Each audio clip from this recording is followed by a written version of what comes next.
ত্রিপুরা প্রশাসনের দায়িত্বহীনতা ও খামখেয়ালিপনা বন্যার মূল কারণ। তারেক রহমান।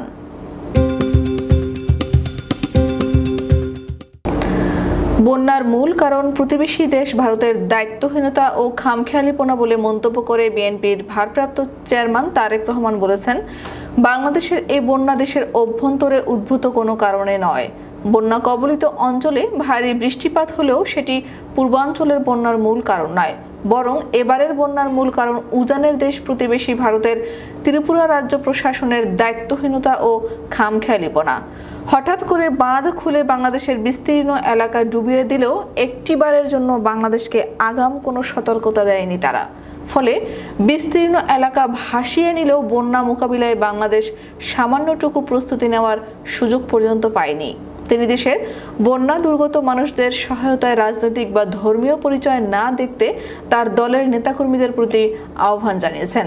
শুক্রবার এক ভিডিও বার্তায় বন্যার কারণ জানিয়ে বিএনপির দলীয় নেতাকর্মীদের উদ্দেশ্যে এই আহ্বান জানান তিনি।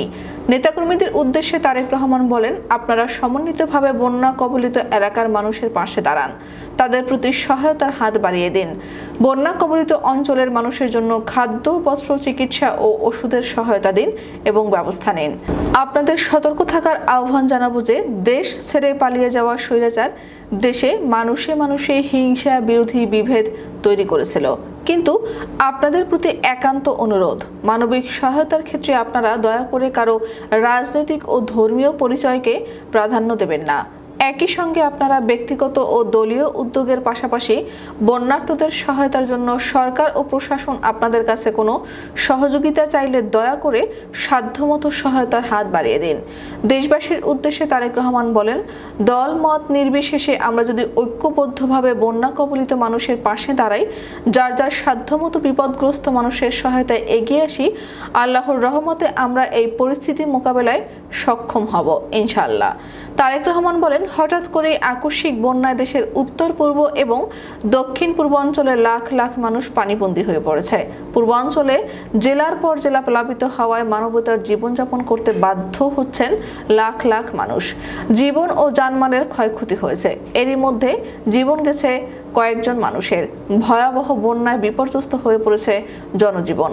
বন্যা কবলিত এলাকার মানুষগুলো এখন সহায় সম্বল হারিয়ে লাখ লাখ মানুষ এখন নিদারুণ অসহায় বলে উল্লেখ করে তারেক রহমান বলেন, এমন পরিস্থিতিতে কোনো অভিযোগ পাল্টা অভিযোগ করে এখন সময় ক্ষেপণেরও সময় নেই। বিএনপি বিশ্বাস করে বন্যা কবলিত মানুষের জীবন ও সম্পদকে রক্ষা করাই এই মুহূর্তে প্রধান অগ্রাধিকার।